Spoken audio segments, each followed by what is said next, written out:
अस्सलाम वालेकुम, welcome to समियाज़ cooking hub. मैं हूँ शेफ़ समिया आमिर और आज आपके साथ soft and spongy stuffed chicken and cheese buns की रेसिपी शेयर कर रही हूँ। ये आपके लंच बॉक्सेस, शाम की चाय और ट्रैवलिंग के दौरान बहुत ज़्यादा काम आएंगे। Let's get started. सबसे पहले हम इसका डो तैयार करेंगे। आधा कप नीम गर्म पानी, 1 चाय की चम्मच चीनी डालकर उसमें अच्छी तरह से डिज़ोल्व कर दिया है। फिर इसमें 1 टेबलस्पून यीस्ट का डाल दिया और उसको भी अच्छे से मिक्स कर दिया। फिर उसके बाद उसमें मैंने 2 टेबलस्पून मैदे के डाल दिए और उसके भी अच्छी तरह से मिक्स करके एक पेस्ट बना ली है। यहाँ आपसे एक रिक्वेस्ट करूँगी कि अगर आप मेरे चैनल पर नए हैं और आपने मेरा चैनल अभी तक सब्सक्राइब नहीं किया तो ज़रूर कर लें। अब हम इसे ढाँप कर 20 मिनट के लिए रख देंगे। 20 मिनट के बाद आप देखें कि ये मिक्सचर कितना फ्रॉथी हो गया। बस इसी तरह का मिक्सचर हमें चाहिए है। अब मैंने एक बड़े साइज़ का बोल लिया और मैं उसमें 4 कप मैदे के डाल रही हूँ। मैदे को मैंने बहुत अच्छी तरह से छान लिया हुआ है। 2 चाय की चम्मच नमक डालने के बाद उसको अच्छी तरह से मिक्स कर लें। जब आप तसल्ली कर लें कि नमक और मैदा अच्छी तरह से मिक्स हो गया तो जो यीस्ट हमने तैयार करके रखा हुआ था वो इसके अंदर डाल दें। यीस्ट की सारी मिकदार मैदे में डाल दें। स्पैचुला से अच्छी तरह से साफ़ कर लें क्योंकि इसी यीस्ट की वजह से हमारा मैदा ख़मीर होगा और हमारे बन्स फूले फूले से बहुत ही सॉफ्ट बनेंगे। इनको भी अच्छी तरह से मिक्स कर लें। इनको एक ख़ास हद तक ही मिक्स कर सकते हैं। ये आपको खुश्क ही नज़र आएगा। आप उसमें फिर 1 कप नीम गर्म पानी डाल दें और उसको स्पैचुला के साथ ही मिक्स करना शुरू कर दें। आहिस्ता आहिस्ता इसको गोल गोल घुमाते चले जाएं तो ये डो की शक्ल में आने लग जाएगा। इस प्रोसेस को थोड़ा सा टाइम लगेगा लेकिन आपने इस दौरान पानी का और इस्तेमाल बिल्कुल नहीं करना। ये इतने ही पानी में बहुत अच्छा डो तैयार हो जाएगा। और अब आप देखें कि आहिस्ता आहिस्ता इसकी लुक बिल्कुल डो की तरह की हो गई है। अब मैं इसको साइडों से इकट्ठा करके दरमियान में एक बॉल की शेप दे दूँगी और फिर उसके बाद मैं इसको कवर करके किसी गर्म जगह पर आधे घंटे के लिए रख दूँगी। और आधे घंटे में ही देखें ये कितना अच्छा फूल गया है। अब मैं उसी तरह से स्पैचुला के साथ इसको रोल करती चली जाऊँगी और इस पर 2 टेबलस्पून मैंने ऑयल के डाल दिए हैं। स्पैचुला के साथ इस ऑयल को मैंने डो के ऊपर इस तरह से स्प्रेड कर दिया है और फिर इसी स्पैचुला की मदद से इसको रोल करती चली जा रही हूँ यहाँ तक कि इसकी बड़ी अच्छी अंदर तहें बन जाएंगी।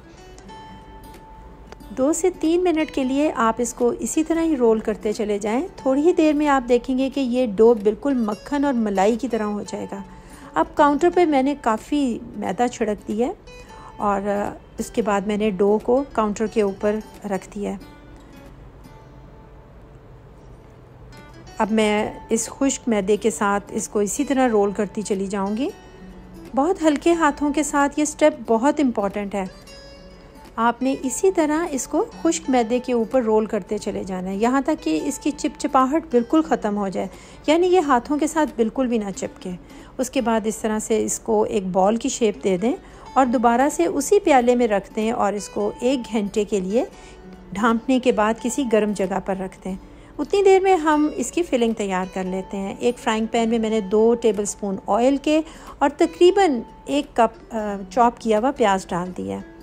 इसको मैं हल्का सा सौटे करूँगी, बहुत ज़्यादा इसको फ्राई नहीं करना। अब मैंने इसमें 5 से 6 सब्ज़ मिर्चें बारीक कटी हुई डाल दी हैं।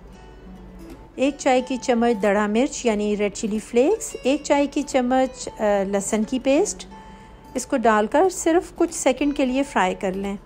फ्राई करते हुए मिर्च काफ़ी सांस में जाती है। अगर आप अवॉइड करना चाहते हैं तो इसको एंड में भी डाल सकते हैं। 1 चाय की चम्मच नमक और तकरीबन 1 कप के करीब मैंने इसमें बारीक कटा हुआ टमाटर डाल दिया है और उसको थोड़ी देर के लिए इस तरह से फ्राई करके उसमें मैंने 1.5 कप बारीक कटा हुआ, बहुत छोटा छोटा सा मैंने काटा हुआ चिकन बोनलेस डाल दिया है।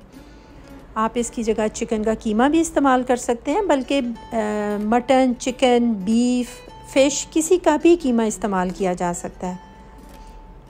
इसको अच्छी तरह से मिक्स कर देने के बाद आप इसको ढाँप के 10 से 15 मिनट के लिए रखें। चिकन पानी छोड़ देगा और एक बार इसको अच्छी तरह से मिक्स कर लें। आपको एक्स्ट्रा पानी डालने की ज़रूरत नहीं है। चिकन जो पानी छोड़ेगा उसी में बहुत अच्छा गल जाएगा। 15 से 20 मिनट में चिकन का पानी खुश्क हो गया और इसमें मैंने एक बड़े साइज़ की शिमला मिर्च बिल्कुल बारीक कटी हुई डाल दी है, जो कि ऑप्शनल है। अगर आप इसको स्किप करना चाहें तो कर सकते हैं। 1 टेबलस्पून चिली सॉस, 1 चाय की चम्मच soya sauce, 2 tablespoon chilli garlic sauce डालने के बाद मैंने उसको अच्छी तरह से मिक्स कर दिया है। अब एक बोल में मैंने 2 टेबलस्पून पानी के और उसमें 1 चाय की चम्मच कॉर्नफ्लावर डाल के उसकी पेस्ट बना ली है और ये पेस्ट अब मैं इस चिकन में डाल दूंगी और इसको अच्छी तरह से पकाऊंगी। इससे चिकन थिक हो जाएगा और स्टिकी हो जाएगा और खाने में बहुत मज़े का लगेगा।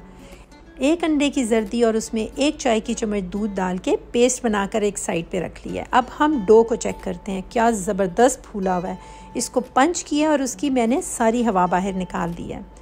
नीचे से देखें आप, इसका कितना अच्छा जाला बना हुआ है। और अब मैं इसको इकट्ठा करके काउंटर पे शिफ्ट करूँगी और दोबारा से इसके ऊपर खुश्क मैदा छिड़क कर उसमें रोल करती चली जाऊँगी, जैसे कि हमने पहले किया था। रोल करने के बाद मैंने उसको इस तरह से बॉल की शेप दे दी है और फिर उसके बाद आहिस्ता आहिस्ता मैं अब इस शेप को लंबा करती चली जा रही हूँ और अब मैं इसको 8 बराबर के हिस्सों में काट लूँगी। मैंने काफ़ी बड़े साइज़ के बंस तैयार किए थे, आप इसके 10 पीस भी कर लेंगे तो बहुत अच्छा साइज़ तैयार होगा। 8 बराबर के हिस्से कर देने के बाद मैंने एक साइड पे खुश्क मैदा छिड़का और फिलिंग भी अपने पास रख ली है और अब हम इसको बन की शेप देंगे। पहले मैंने इसके ऊपर चिकन रखा था, लेकिन मैंने सोचा कि नहीं, पहले चीज़ रख लेना चाहिए, तो मैंने पहले चीज़ का स्लाइस रखा और उसके ऊपर खूब अच्छी सी फिलिंग रखने के बाद मैं साइड से इसके किनारे उठाकर इनको सील करती चली जाऊंगी। इस तरह से मैंने इसको बिल्कुल अच्छी तरह से सील कर दिया और साथ ही इसकी शेप भी बिल्कुल गोल बॉल की तरह बनती जा रही है। उसके बाद पेड़े की तरह इसको गोल गोल घुमा दें।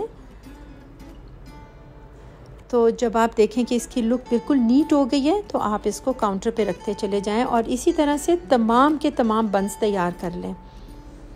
अब मैंने एक बेकिंग ट्रे लिया है और उसको ऑयल लगाकर अच्छी तरह से ग्रीस कर लिया और ये तमाम जो हमने पेड़े तैयार किए थे जिसके अंदर हमने स्टफिंग की हुई है वो सब के सब इसके ऊपर शिफ्ट कर देंगे। और फिर उसके बाद अंडे की जर्दी और दूध का जो मिक्सचर तैयार करके रखा हुआ था वो ब्रश के साथ हल्के हल्के से ऊपर लगा दें और एंड में उनके ऊपर सफ़ेद और काले थोड़े थोड़े से तिल छिड़कते हैं। ये देखने में भी बड़े खूबसूरत लगते हैं और इनका फ्लेवर भी बहुत अच्छा आता है। और अब हम प्री हीटेड ओवन में इन्हें 180 डिग्री पर 30 से 35 मिनट के लिए बेक करेंगे, यहाँ तक कि नीचे से इनका कलर हल्का ब्राउन हो जाए। 35 मिनट के बाद आप देखें कि हमारे बंस कितने अच्छे बेक हुए हैं और इनके ऊपर कितना खूबसूरत ब्राउन कलर आया है। अभी बंस गर्म ही है तो मैं ब्रश के साथ मेल्टेड बटर इनके ऊपर लगा दूंगी। ये ऑप्शनल है लेकिन ये देखने में बहुत खूबसूरत लगता है।